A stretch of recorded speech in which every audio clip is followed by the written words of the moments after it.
The news day continues here on One News Now. I'm Sean Yao. Over 400 families in Cagayan have been affected by Typhoon Goring. Non-stop rains triggered massive inundation in Apari, where waters reach knee-deep high. Houses were also submerged in flood waters. And one day before the opening of classes on August 29, Maraburab Elementary School in the town of Alcala was also flooded. Large cracks were likewise discovered in Barangay Kabuluan in Alcala near the small water impounding project. The local risk reduction office there explained that the continuous rains caused the soil to collapse. Residents near the area have been evacuated to higher and safer ground. Further up north, motorists are having a hard time passing through some roads in Rizal Kalinga due to flooding. And in Narvacan, Ilocos Sur, one house collapsed after it was swept away by raging waters. Residents of the house made it out safe.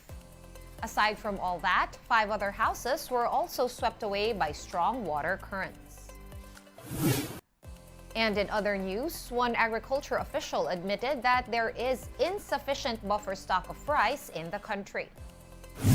Agriculture Undersecretary Mercedita Sombilia noted that the total stock of the staple is at 39 days in August and 44 days in September. The figures are lower than the 60 to 90-day buffer stock requirement. Sombilia cited the lower buffer stock as a reason for the government's plans to import rice. However, former Agriculture Undersecretary Fermin Adriano explained that the buffer or reserve stock is different from the actual supply. Although supply is thin, Adriano clarified that there is enough rice in the market, albeit at higher prices. Adriano also refuted former DA chief Manny Peñol, who pinned the spike in rice prices to the rice tariffication law. Adriano says that soaring prices were triggered by the National Food Authority's use of rice stock so that it could sell cheaper in Kadiwa stores. Adriano ultimately attributed expensive rice to political gimmickry. Still on the matter of rice, India has imposed more curbs on exports, which is seen to further squeeze global supply. According to a report by Bloomberg, the Indian government will set a floor price of $1,200 per ton for basmati rice exports to temper local food prices ahead of next year's general elections there. This move is expected to prevent attempts to smuggle non-basmati white rice already banned for exportation. This tightening follows the imposition of a 20% export tax on parboiled rice. And what this means is that India has now either banned or placed a restriction on all varieties of rice. Earlier this month, rice prices in Asia soared to their highest in almost 15 years.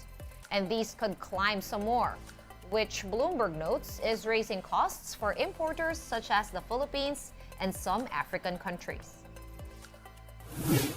We have more stories after this quick break. Stay with us here on One News.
You're back on One News Now. I'm Sean Yao.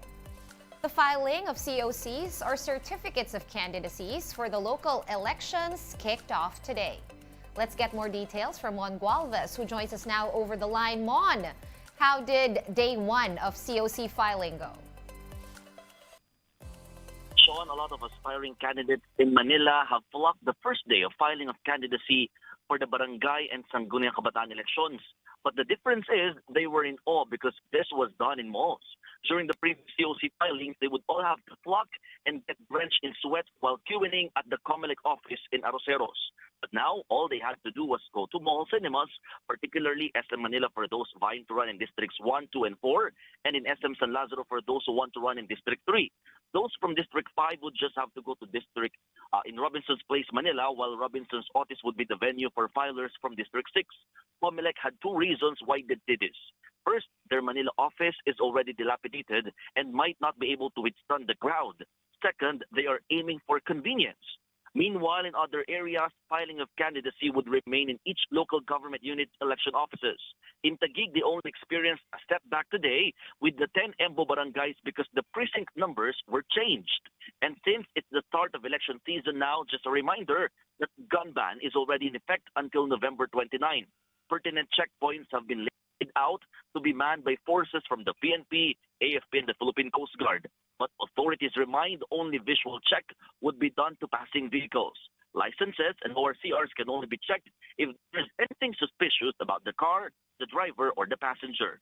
COMELEC Chairman Attorney George Erwin Garcia also insists that even as COC filing is finished on September 2, campaigning still won't be permitted. This includes posting physically or online of any election paraphernalia before the designated campaign period on October 19. Even indirect forms of campaigning would be prohibited. Any form of premature campaigning would be grounds for disqualification and even criminal case with possible 1 to 6 years of imprisonment. Sean? Thank you so much for that update. That was Mon Gualvez over the line. Thank you, Mon. Moving on now to other matters. One lawyer has weighed in on the viral road rage video involving a retired cop and a cyclist. In an interview with Frontline sa Umaga, attorney Buco de la Cruz said that the former cop, Willie Gonzalez, could face two possible charges. These are grave threat and slander by deed. In an August 8 video, Gonzalez was seen striking a cyclist and drawing a gun on him. Yung panunutok ng baril, no? Ang intensyon niya kasi ay manakot, ito ay grave threat. Kasi hindi naman niya pinutok eh. Yung pagbatok niya sa siklista, ang layunin nun ay parang ipahiya lang naman eh. Hindi naman talaga saktan. Ano? So yun ay slander by deed. At ito po ay may parusang pagkakulong, no? 6 na buwan hanggang 6 na taon. Meanwhile, De La Cruz explained that criminal cases could still be filed against Gonzalez, even if the cyclist has chosen to settle out of court. The retired police officer earlier surrendered to the QCPD, or Quezon City Police District, after the video of him brandishing a gun went viral only over the weekend. Tandaan natin na sa mga criminal cases sa Pilipinas, yung complainant talaga dito, gobyerno. Kaya ang title ng kaso sa atin, People of the Philippines versus yung pangalan ng akusado. So yung yung biktima, technically, ay testigo lamang ng gobyerno. We now give you a quick look at today's global headlines. The county of Maui in Hawaii is suing a top energy company after the deadly wildfires in the island. The lawsuit alleged that the Hawaiian Electric Company failed to power down despite a red flag warning 1 day before the fires. It also cited the supposed failure to maintain the system and power grid, which caused 3 different fires. While rescue operations in Maui have reportedly ended, the wildfires had claimed over 100 lives and destroyed at least 2,200 buildings. 4 citizens of Filipino descent have also died in the tragedy. Wagner Group chief Yevgeny Prigozhin is dead following a plane crash in Russia last week. DNA tests have confirmed that the mercenary leader is among the 10 who were killed in the crash in the Tver region. The private jet plunged 2 months to the day after Prigozhin led an aborted mutiny against Russia's army top brass. Russian President Vladimir Putin described that mutiny as a treacherous stab in the back. Putin immediately sent his condolences as soon as news about the plane crash broke out. 3 U.S. Marines died in a tragic airplane crash during military exercises in northern Australia. The crash happened on the remote Tiwi Islands at around 9 a.m. on Sunday.